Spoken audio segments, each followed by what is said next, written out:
Hi everyone and welcome to Black Ops 6 round-based zombies.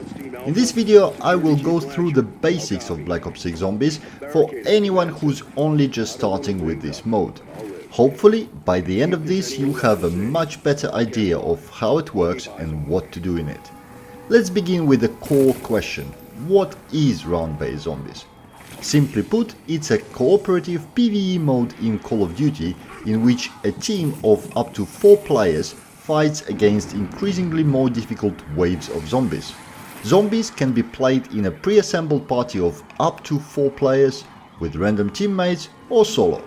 Each of the zombie waves, or rounds as they are generally called, consists of a set number of enemies, and once the last enemy is killed, the game transitions to the next round automatically after a brief intermission.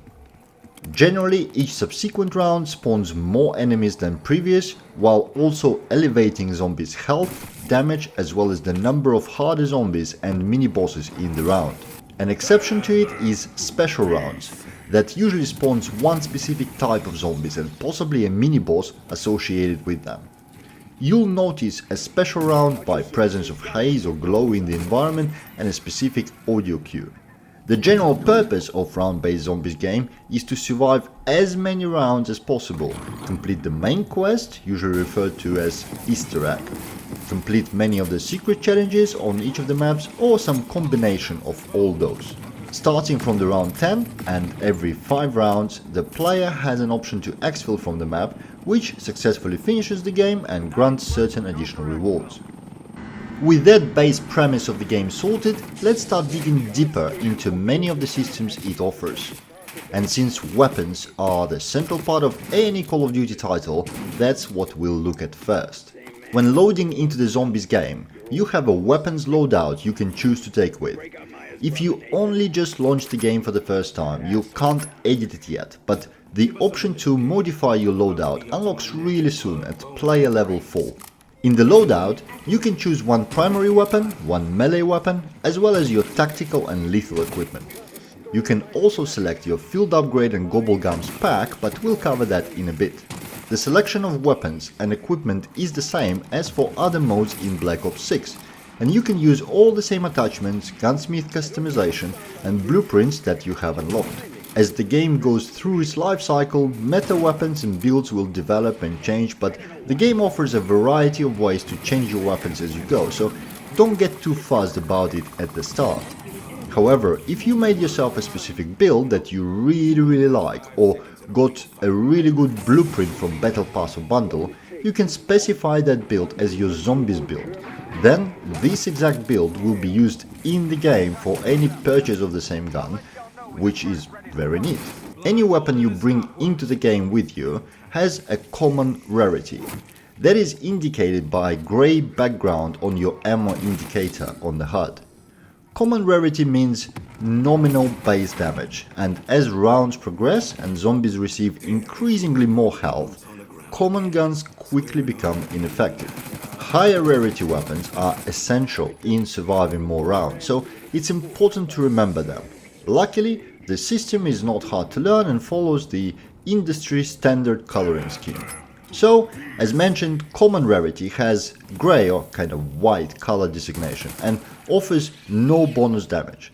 Apart from the weapon you bring in with you, almost any ground loot guns in the game have common rarity. Next goes uncommon rarity, designated in green color. Green offers 50% increase in damage compared to the base, which is quite significant. In early rounds, green is what you will mostly see on the wall buys and in rewards or loot. The rare or blue weapon doubles the damage compared to the base and is a significant upgrade. The epic or purple rarity triples the base damage, and the final rarity grade, legendary or gold, quadruples your base damage. That is the highest rarity in the game. The damage boost from the rarity is extremely important, and in general sense, rarity beats build almost always. In other words, getting a legendary pistol is almost always better than your blue AR with all your favorite bells and whistles. Almost, because you still need to apply some common sense to it. For instance, sniper rifles are usually suboptimal for using zombies simply due to low ammo capacity and slow rate of fire. So are launchers, but always consider rarity when making a weapons choice in the game. Now that we covered what rarity means to your damage, let's look at the ways to obtain higher rarity weapons. First of all, any weapon's rarity can be upgraded in the arsenal with the use of Salvage, one of the 2 currencies you collect in game. Upgrades in rarity are progressively more expensive, starting from just 500 Salvage for uncommon, 1500 for rare, 4000 for epic and 9000 for legendary. Those prices, however, are inclusive of the previous tier, so upgrading an epic gun to legendary will only cost you 5000 salvage, not the full 9 grand. But that also means that if you have enough salvage, you can upgrade all the way to desired rarity in one go without having to go each step separately. Apart from using the salvage, rarity upgrades can be done directly to the specific tier using ether tools of respective rarity. Those, however, only drop at random as a reward for some challenges, so are quite a bit hard to consistently rely on. The most common source of ether tools is S.A.M trial challenges and loot keys, which we'll cover later in the video. There are also specific secret challenges or Easter eggs that award you ether tools or rarity upgrades, but that would be a topic for a separate video altogether. You can also sometimes find ether tools in various chests and loot boxes, but that's exceedingly rare. Outside of upgrading your weapon, you can also acquire a new weapon with high rarity right away. One way to do it is to purchase a weapon off the wall. As you play zombies, you'll notice gun icons on your minimap and weapons outlines located in various parts of the map. That's wall buys. The outline of the weapon will have color matching the weapon's rarity, and at the beginning of the game they are all green, costing from 1 to 2000 points. As you progress to later rounds, wall buys get upgraded to higher rarities and their price increases slightly. Important to note that wall buys for each weapon have their fixed positions on the map, so if you found a wall buy for the Marine SP shotgun in certain location, that's where it will always be, so you can plan your current or subsequent runs around that. Another common way of getting higher rarity weapons is a mystery box. Indicated by the icon on the map and a bright white beam of light going up in the sky, the mystery box is basically a lottery machine that allows you to spend 950 points to roll a random weapon with random rarity. The probabilities of the mystery box are not completely random though. In the early rounds, the chances are shifted very heavily towards the uncommon and rare weapons, but as the game progresses, so do the chances for higher rarity items in the mystery box. Having said that, there's still always a chance to pull something really good, even at the very start of the game, like a legendary or even a wonder weapon on your first pull. In general, mystery box is a great and reasonably cheap way to get high rarity gear, and also is probably the easiest way to get a wonder weapon. Another easy way to get increased rarity guns is from various loot caches. Depending on the map, they come in different forms. Trash piles you need to dig up, chests that you need to open, or loot keys that drop from special zombies. This is completely random though. You may get 2 decent guns in a row from 2 digs in one run, and not see another loot gun for several runs in a row. Still, the usual rule of the thumb is to keep an eye on anything useful you can grab. Now that we covered the rarities and getting them in detail, it's time to look at another way to massively improve your damage output. Pack-a-Punch. Pack-a-Punch machines upgrade your weapons with the power of Dark Ether. In simple terms, each level of Pack-a-Punch you apply to your weapons doubles its damage output. Each level of Pack-a-Punch is more expensive than previous, with Pop 1 costing just 5000 points, Pop 2 already 15,000, and the maximum level, Pop 3, costing you full 30 grand, offering a total of 8 times the damage. It's not hard to recognize that rarity and Pack-a-Punch levels go hand in hand really well. For example, getting a common gun to Pop 3 gives you 8 times the base damage, while doing so with a legendary gun gets you 32 times the base damage. It also means that you should not rush to Pack-a-Punch your weapon if it's not upgraded well. A blue weapon without pop has the same damage output as a Pack-a-Punch common one. So, generally speaking, you want to Pack-a-Punch your highest rarity gun or even delay the pop until you have a weapon of suitable rarity. Apart from doubling your damage output, Pack-a-Punch machine also increases ammo capacity of your weapon. In most cases, this includes both the magazine capacity and ammo reserve. And some weapons may have additional secret effects applied to them as part of pop upgrade. Ammo changes and secret improvements are one-off though. You get them at your first Pack-a-Punch, and any further upgrades only improve the damage. Finding a Pack-a-Punch machine is almost inevitable, as that's usually the very first step of the main quest on any map, and the game guides you to it with mission markers. Each level of Pack-a-Punch is accompanied with a special animated camo being applied to your gun, different on various maps. This can be disabled though, before you start the game, if you really want to preserve your own selected camo for your gun. While describing various weapons details, I have mentioned points and salvage multiple times, so let's talk about in-game currencies next. Zombies mode in Black Ops 6 has two currencies that you use through the game: the Essence, also referred to as points, and Salvage. The Essence is acquired by doing virtually anything in the game.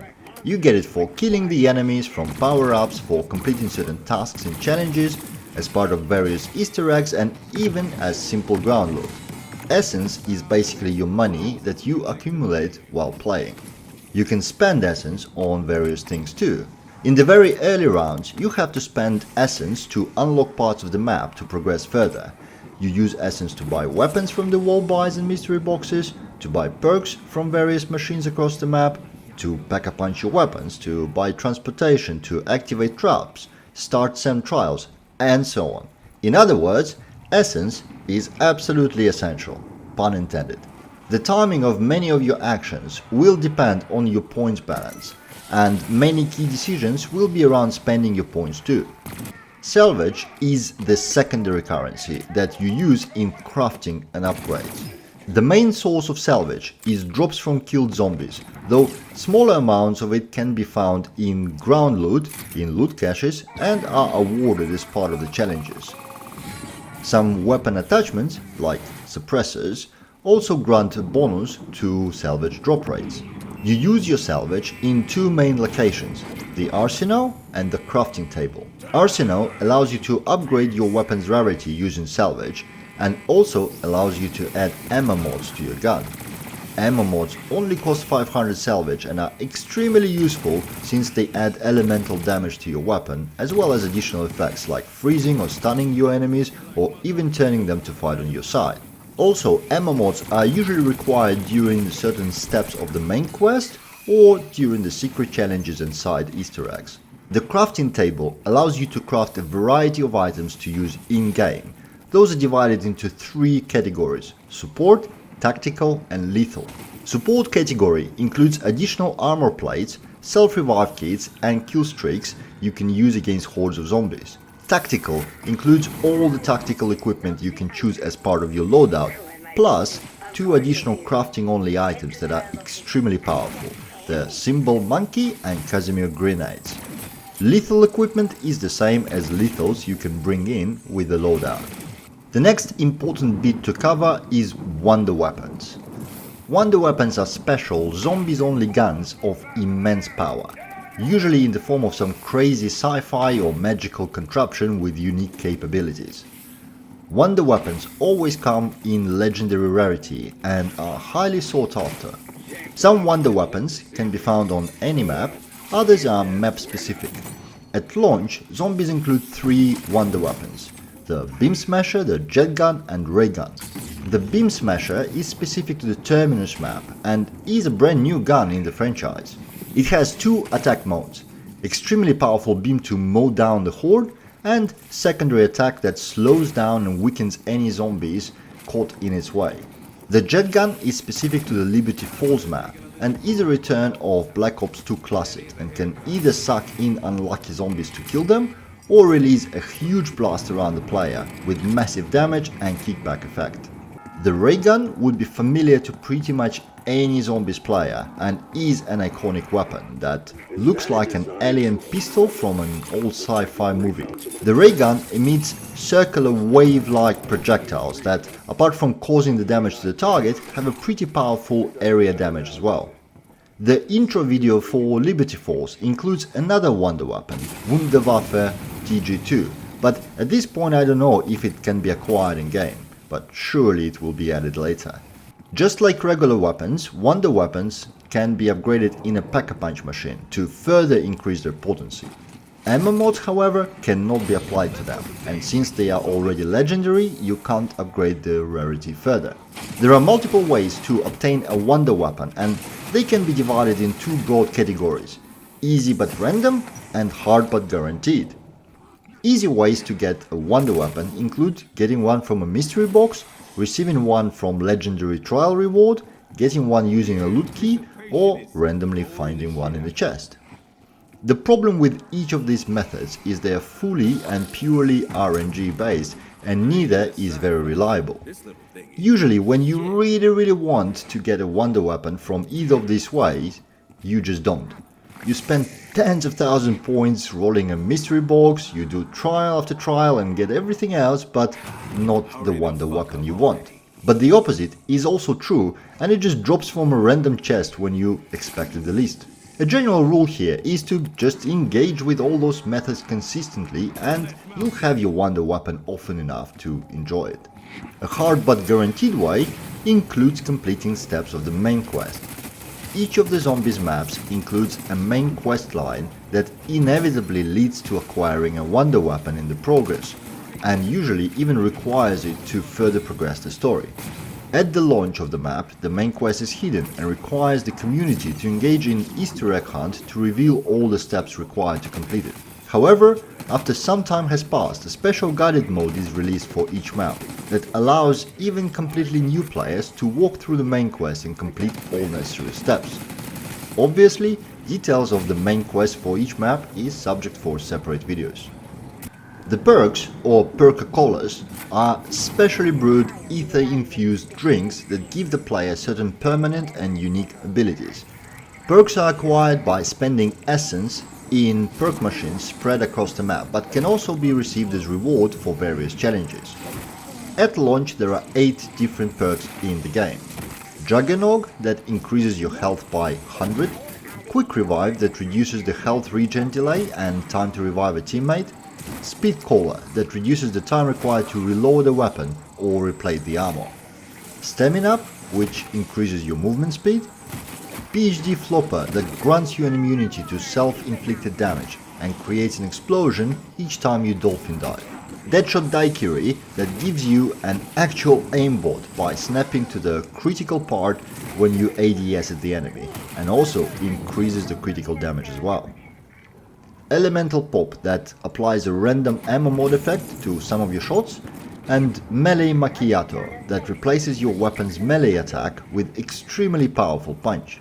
Each of the perks has a corresponding perk-a-collar machine on the map, and there's also a Wonder Fizz machine that allows you to buy any perk you want. Beware though that each subsequent perk you buy becomes more and more expensive.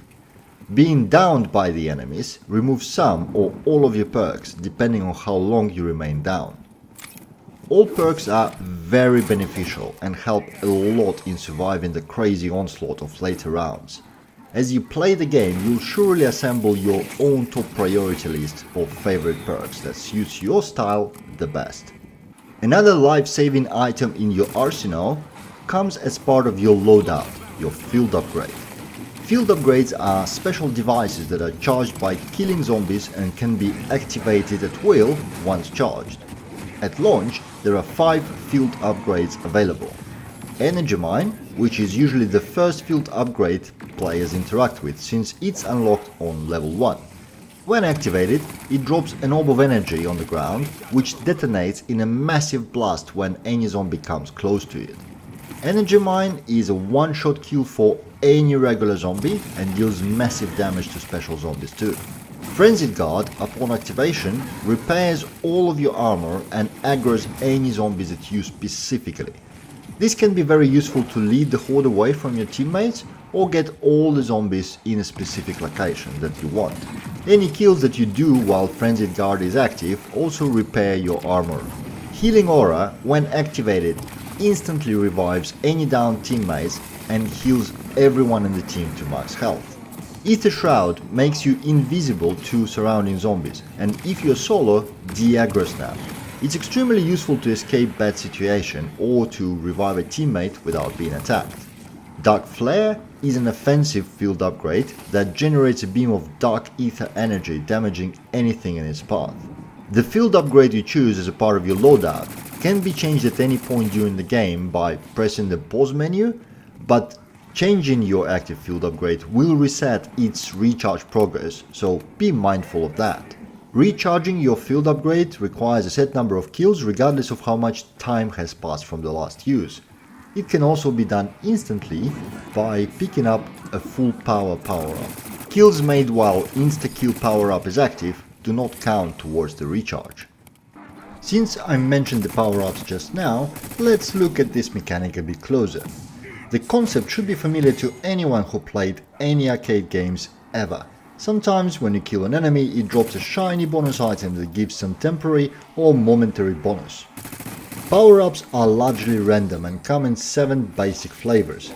Insta-kill, that elevates your damage for 30 seconds, so any regular zombie becomes one-shot kill and any special or boss zombie receives significant additional damage. Double points doubles the amount of essence gained from killing enemies or via any other source. Max Ammo fully refills ammo reserves for all weapons. Apart from random drop, it also always spawns in the end of a special round. Max Armor fully replenishes armor on you and your teammates. Full Power instantly recharges field upgrades. Bonus points gives 500 essence. Nuke instantly kills all regular zombies, severely damages any special zombies and gives 400 points. A few notes though, all power-ups affect the whole team, so in the team of 4, each player receives 500 points from bonus points power-up or gets their ammo replenished from max ammo and so on. As such, it makes sense to assess when to pick up a certain power-up depending on the tactical situation. Another important note is about the nuke power-up, especially on lower rounds. While it looks very cool, the 400 points you receive from it is usually much less than essence gained from killing the zombies. So it's not uncommon to actively avoid picking up the nuke, or at least delaying it until the very last moment. Basically, the best time to pick it up is once you just killed the last zombie in the round, as it simply becomes some free money. Apart from the 7 basic power-ups, there are also 2 that can spawn on certain conditions. The random perk power-up can appear as a reward for certain challenge, or can be summoned using specific Gobblegum. And it does exactly what it sounds, gives each member of the team a random perk. The Fire Sale power-up can also be spawned by using a Gobblegum as a reward, and also after you use the mystery box so much that it relocates. Then in the next round or 2, you'll get the Fire Sale drop at random from zombies. Upon picking it up, it activates every mystery box location and drops the mystery box use price to 10 essence for 30 seconds, giving your team a chance to spam multiple mystery boxes for a possible wonder or legendary weapon. The next part of your loadout that we didn't touch yet is Gobblegums. Gobblegums are weird in the sense that they seem to be a bit confusing when explained, but are very intuitive when actually used, but I'll try to explain anyway. Each Gobblegum is a single-use power-up that is stored in your inventory. There's a total of 28 of them at launch, each with its own effect, ranging from something as simple as Killjoy that spawns an insta-kill power-up for you, to super powerful Perkaholic that gives you all the perks at once. When editing your loadout, you can select any 5 of the Gobblegums you have to be part of the pack. That defines which Gobblegums will be available to you during the match. You can define multiple packs for different situations, but only one can be part of the active loadout at any given time. During the match, you can interact with one of the Gobblegum machines that will dispense you one of the candies you defined as a pack at random. It will always be part of the pack, but which exact one you get at any time, you don't know. You can do this multiple times and have up to 3 Gobblegums on you at any given moment. You can then activate them one by one or all at once as you want. Your Gobblegums only get consumed from your inventory upon use, not when they are dispensed to you from the machine. So you don't need to worry about losing any of your precious candies. Even if you die, any unused Gobblegums are returned back into inventory. You can also change your pack at any time, just like you can change your field upgrade. If you do that, the next time you interact with the machine, a new candy will be chosen at random from the new pack. You also gain new Gobblegums at random by simply playing the game. Every several rounds a reward notification pops up informing you of what you get. Some additional Gobblegums are also granted as you progress through levels, and even more can be bought in the store in various bundles. Now we are coming to the last part of the loadout, Augments. Augments serve as further way to improve your gear and customize your gameplay. Basically, an augment is an improvement to the way your perks, ammo mods and field upgrades work. For each of the perks, ammo mods and field upgrades there are 6 available augments, 3 major and 3 minor, 2 of which can be active at any given time. This gives you a lot of combinations of building your class to suit specific situation, playstyle or goal. Before augments can be used though, they need to be researched, and you need to manually select what it is you want to research prior to the match. You can only have one active research at a time, and in the beginning you are really limited in what exactly you can research, but as you progress, so do your possibilities. Research itself doesn't require you to do anything specific, it's purely XP based. So if for instance you are researching augments for the dead wire ammo mod, you don't necessarily need to use it in order to make progress.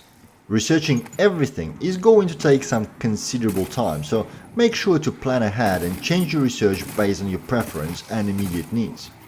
Starting from the round 8, S.A.M trials appear at preset locations on the map. In the beginning of the round you'll receive a message indicating the location, and a purple beam in the skies will show you where exactly the trial machine landed. Trials require 500 points to buy in to accept the challenge, but offer great rewards for the completion and are always worth taking. The challenges offered in the trial can vary greatly, from simply managing to stay within set location for a period of time to killing the required amount of zombies in a very specific way. If a certain kill streak or specific perk is required to complete the challenge, those will be temporarily provided to you, and zombies will keep on spawning until the challenge or a timer is complete, even if prior to activating the trial you only had 1 zombie left in the round.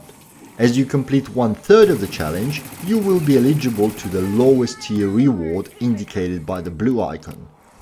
Once you reach 2/3, your reward will be upgraded to epic, and if you manage to complete the whole requirement, it will become legendary. Obviously, you should always try to complete the full challenge, as the legendary rewards are the best. The reward usually contains some essence, some salvage and a random item. And that random item can be virtually anything, including random perks, ether tools to upgrade rarity, ether crystals to give you free Pack-a-Punch, to even wonder weapons. However, as with anything random, they can also be quite disappointing at times, like a pair of decoy grenades. The rewards do get better with higher rounds, but trials are most important, particularly in the lower rounds, as they provide a significant boost to your funds and equipment, so it's important early on. I recommend attempting trials at any opportunity. Another important mechanic to get you rare loot is loot keys. Once special zombies start spawning after round 11, each of them has a chance of dropping a random loot key. Those keys come in different rarities, indicated by green, blue, purple or gold color, and can be used in a safe location on the map for additional loot. On Terminus, such location is the Armory in Control Center, and on Liberty Force it's the Vault in the Bank. The actual loot you get from using the keys is similar to trial rewards, with legendary keys providing the best loot, including possible wonder weapons, ether tools, crystals, and you can also get regular weapons of different rarities up to legendary, as well as kill streaks and other equipment. Worth noting that each player can only hold one key at a time, so if you have to choose between the keys, always take the one with the highest rarity and don't delay using them up. The last topic to touch in this guide is that of the armor and ammo. Whenever you start the game, you start with a single plate armor carrier and 3 spare plates. Differently from how things worked in Modern Warfare, armor in Black Ops 6 Zombies only reduces the damage instead of completely absorbing it. So even if you have maximum armor, zombie hits still cause damage to your health. This is important to remember, as simply plating up at minimum health will not save you from being down. By the way, same applies to the armored zombies. When you shoot them, not only you damage their armor, but you also cause some of the health damage. During the match, you can also upgrade your armor to 2-plate carrier or 3-plate carrier using special armor wall buys. The 2-plate carrier costs 4000 points, while 3-plate is 14 if upgrading from single plates, or 10 grand if upgrading from 2-plate. Spare plates themselves are quite plentiful and drop from the zombies quite often. Don't forget to replate and pick up spares. You can also craft spare plates at the crafting table at 50 salvage each.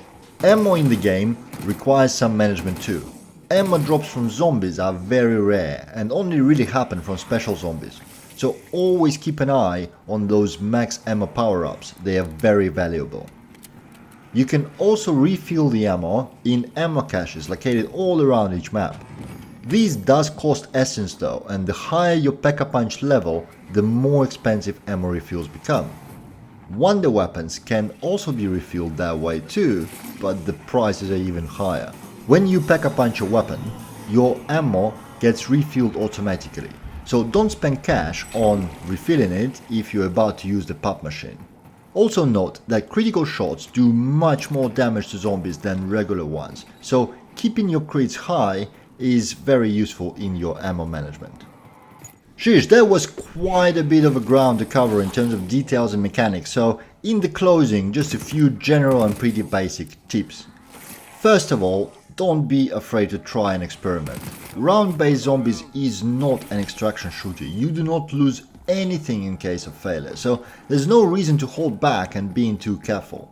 The more you try stuff, the more comfortable you become with each of the mechanics, the map and the quest stages.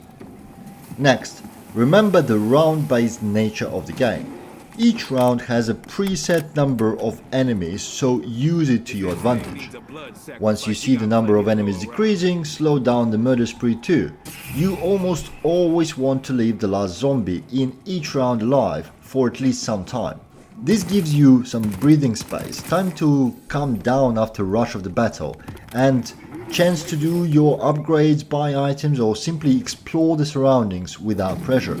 Also remember that zombies are dumb. There's a lot of them, they hit really hard and have a lot of health, but they have no brains, so you are supposed to have an advantage. Zombies will attempt to reach you and attack you in as short as possible path. That means that you can control them to a large extent. You can train huge numbers of zombies to follow you like a herd of sheep and lead them into traps, convenient kill boxes or any combination of the two. Following from the previous point, always be on the move.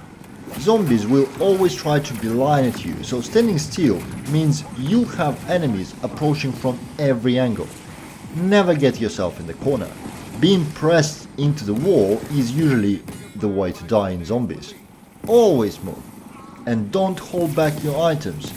Loot keeps dropping as you play the game, so saving this grenade or that kill streak for the rainy day is usually not worth it. Use your tacticals, your lethals and support items as well as your field upgrades often. This will help you survive. And most importantly, have fun. Nothing in this game is worth your frustration. Any failure is just a stepping stone to the success. Enjoy your time in zombies and it will be a great journey for the month and possibly years to come. I really hope this little guide was helpful. Thank you for watching and I'll see you in the next one.